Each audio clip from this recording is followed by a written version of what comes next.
Assalamu alaikum all the friends, this is Ejaz Ali with Butterfly Academy. So friends, today हम जो है आज start करने जा रहे हैं ग्रामर बुक की, यानी कि ग्रामर जो हमारा सेक्शन है इस रेन एंड मार्टिन में, उसकी पहली एक्सरसाइज नंबर 1 ग्रामर के पार्ट की। तो आइए स्टार्ट करते हैं, देखते हैं कि इसमें क्या करने को हमें कहा गया है। In the following sentences, separate the subject and the predicate. नीचे दिए गए हुए जुमलों में आपने जो है सब्जेक्ट और प्रेडिकेट को जो है आपने सेपरेट करके लिखना है। तो चलिए स्टार्ट करते हैं। द कैकलिंग ऑफ गीस सेव्ड रोम। सो फ्रेंड्स, यहाँ इस जुमले को देखिए। पहले तो जुमले की मीनिंग को समझना हमारे लिए इम्पोर्टेंट है। तो पहले हम जुमले की मीनिंग को समझेंगे। द कैकलिंग ऑफ गीस। सो गीस ये जो है एक बर्ड का नेम है कि जो गीस है उसकी आवाज़ ने सेव्ड रोम को बचा लिया।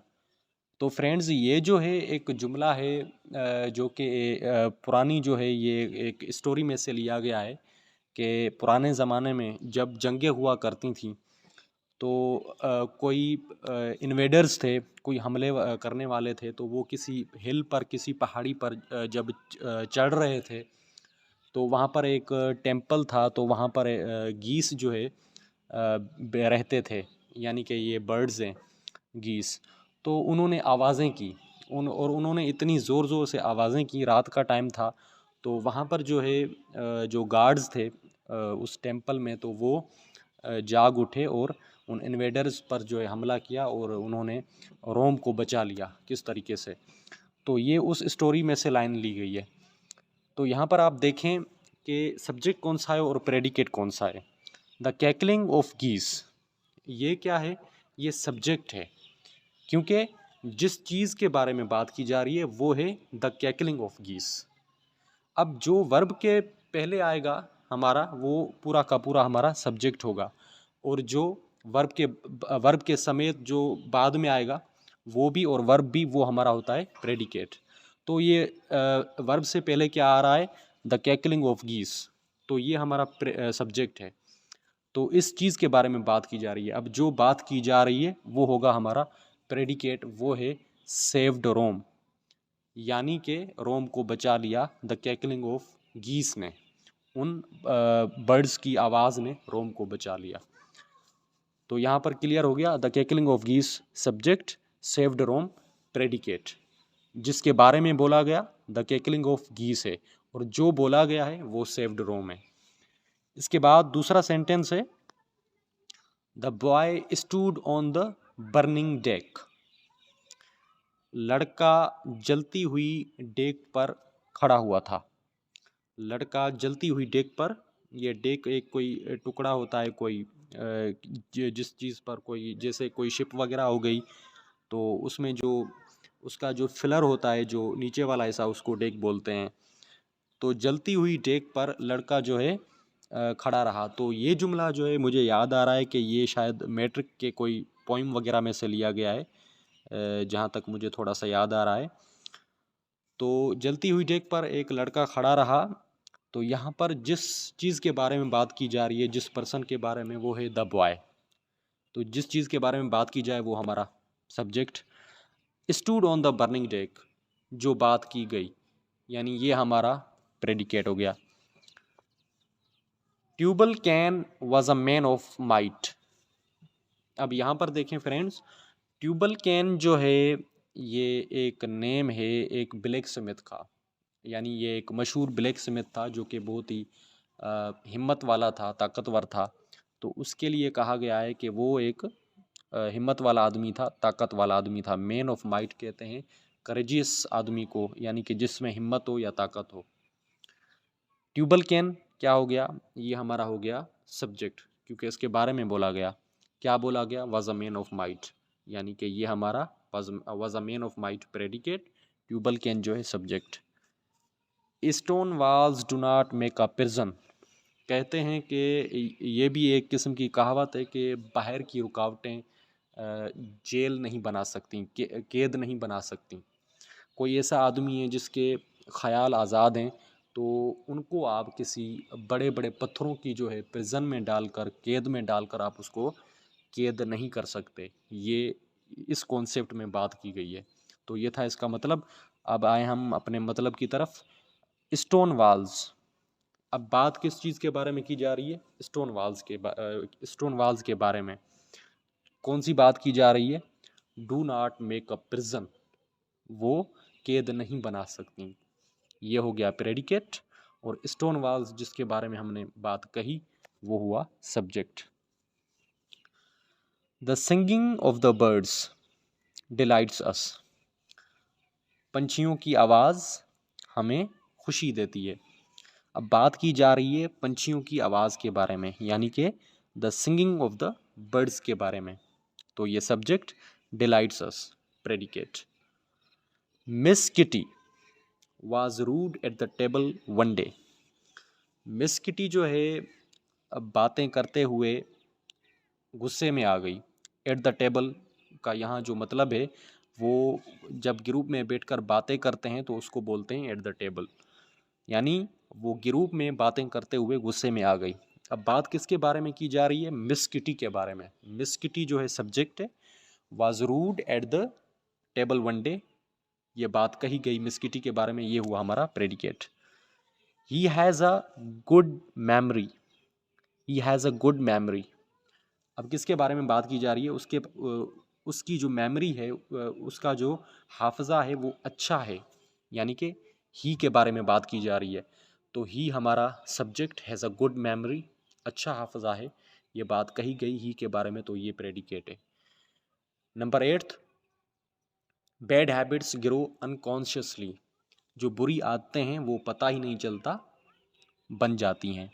तो बात हो रही है बैड हैबिट्स के बारे में, subject grow unconsciously predicate. The earth revolves round the sun. ज़मीन सूरज के गिर्द घूमती है। अब बात की जा रही है ज़मीन की, द अर्थ सब्जेक्ट हो गया। क्या करती है? Revolves round the sun, information है सब्जेक्ट के बारे में, तो ये हुआ predicate. Nature is the best physician. Nature, फितरत जो है वो बेहतरीन एक जो है फिजिशियन है, बेहतरीन जो है हीलर है। तो बात की जा रही है फितरत के बारे में, नेचर के बारे में, सब्जेक्ट जो बात की जा रही है इज़ द बेस्ट फिजिशियन, तो ये हुआ हमारा प्रेडिकेट। एडिसन सब्जेक्ट, नेम है, पर्सन है। Edison invented the phonograph. Phonograph एक डिवाइस है जिससे आवाज़ निकलता है, ऐसे ही कुछ।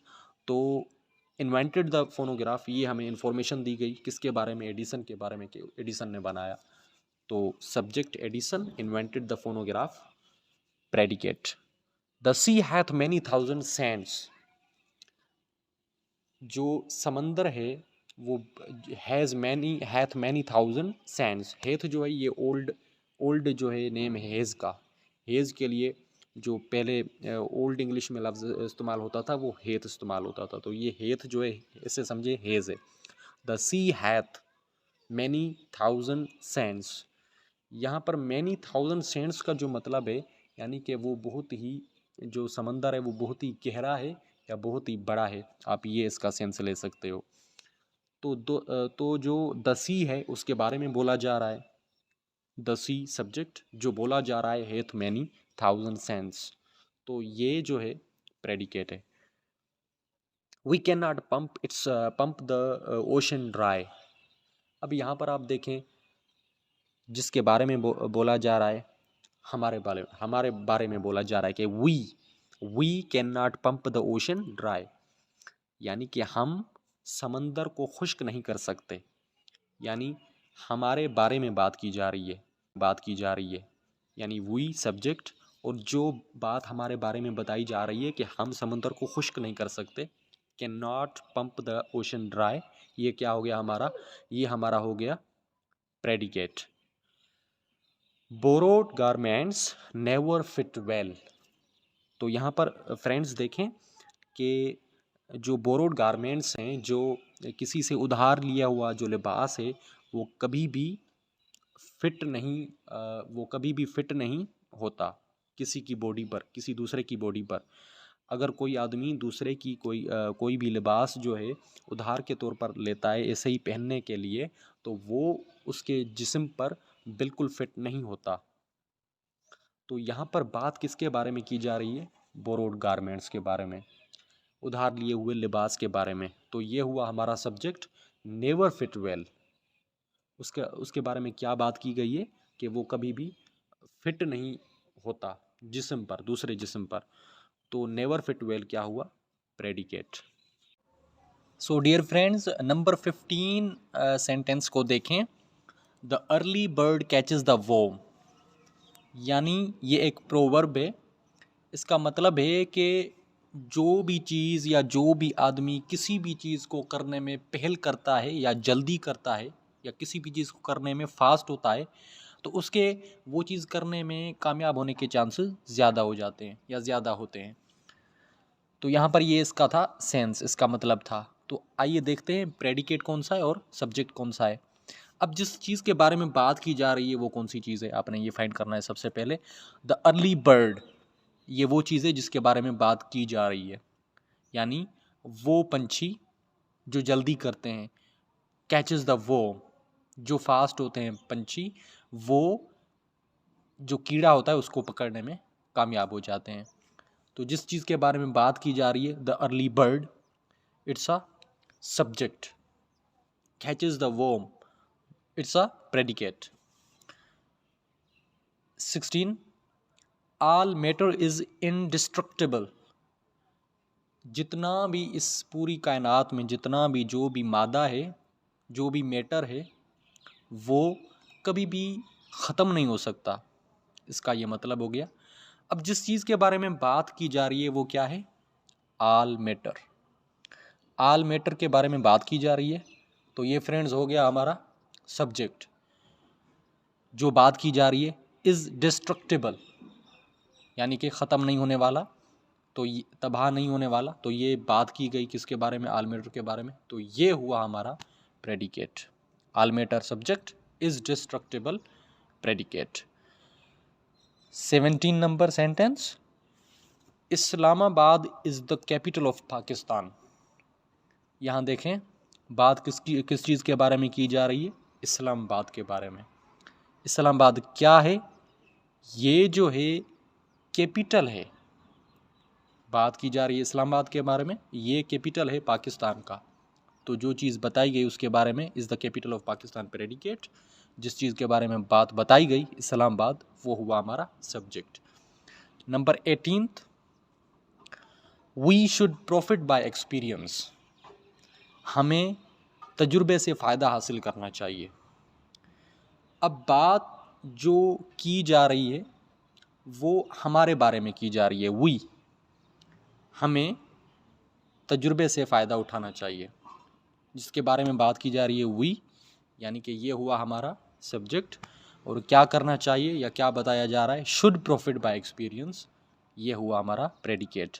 Number 19 sentence, all roads lead to Rome. तो यहाँ पर जो है ऑल रोड्स, जिस चीज़ के बारे में बात की जा रही है, तो ये हुआ हमारा सब्जेक्ट। लीड टू रोम, जो बताया गया उन रोड्स के बारे में कि वो रोम की तरफ जाती हैं, तो ये हुआ हमारा प्रेडिकेट। नीचे वाले नंबर 20 सेंटेंस में, अ गिल्टी कॉन्शियंस, इस चीज़ के बारे में बात हो रही है। क्या बात हो रही है? Needs no excuse. जिस आदमी को, जिस ज़मीर को एहसास हो गया है, अपनी गलती का एहसास हो गया है, उसके बारे में क्या बताई जा रही है बात? नीड्स नो एक्सक्यूज़, उसको उज़ुर देने की कोई ज़रूरत नहीं है। तो जो चीज़ बताई गई इस गिल्टी कॉन्शियंस के बारे में वो हुआ हमारा प्रेडिकेट। और जिस चीज़ के बारे में कुछ बताया गया गिल्टी कॉन्शियंस, ये हुआ हमारा सब्जेक्ट। ऐसे ही द ब्यूटीफुल रेनबो, खूबसूरत कोसो कज़ा। खूबसूरत कोसो कज़ा यानी रेनबो को उर्दू में बोलते हैं खूबसूरत कोसो कज़ा, जल्दी में ही ख़त्म हो गई। तो जिस चीज़ के बारे में बात की जा रही है वो है द ब्यूटीफुल रेनबो, यानी खूबसूरत रेनबो। ये हुआ हमारा सब्जेक्ट, क्योंकि इस चीज़ के बारे में बात की जा रही है। जो बात की जा रही है वो कौन सी है? सून फेडेड अवे, जल्दी ख़त्म हो गई। तो ये हुआ हमारा प्रेडिकेट। तो आप अभी ये भी समझ सकते हो फ्रेंड्स कि जो प्रेडिकेट होता है वो दरअसल इंफॉर्मेशन होती है सब्जेक्ट के बारे में। तो आप यहाँ पर ये भी इस चीज़ को कह सकते हो। Number 22nd sentence, no man can serve two masters. कोई भी आदमी दो मालिक को एक साथ सर्व नहीं कर सकता। कोई भी आदमी दो मालिक को उसकी खिदमत नहीं कर सकता, दो मालिकों की एक ही टाइम। ये इस जुमले का मतलब है। नो मैन ये हुआ हमारा सब्जेक्ट। क्यों? क्योंकि कोई भी आदमी नहीं। तो यहाँ पर जो नो मैन है इसके बारे में बात की जा रही है कि कोई भी आदमी क्या नहीं कर सकता? Can serve two masters. वो कोई भी आदमी एक साथ दो मास्टर्स को, मालिकों को सर्व नहीं कर सकता। तो ये चीज़ बताई गई नो को मेन के बारे में, नो मेन के बारे में। तो ये हुआ हमारा प्रेडिकेट, और नो मेन जो हमारा है ये है हमारा सब्जेक्ट। उसके बाद है 23rd sentence, a sick room should be well aired. अब किस चीज़ के बारे में बात की जा रही है? वो है अ सिक रूम। जिस चीज़ के बारे में बात की जा रही है वो हमारा हो गया सब्जेक्ट।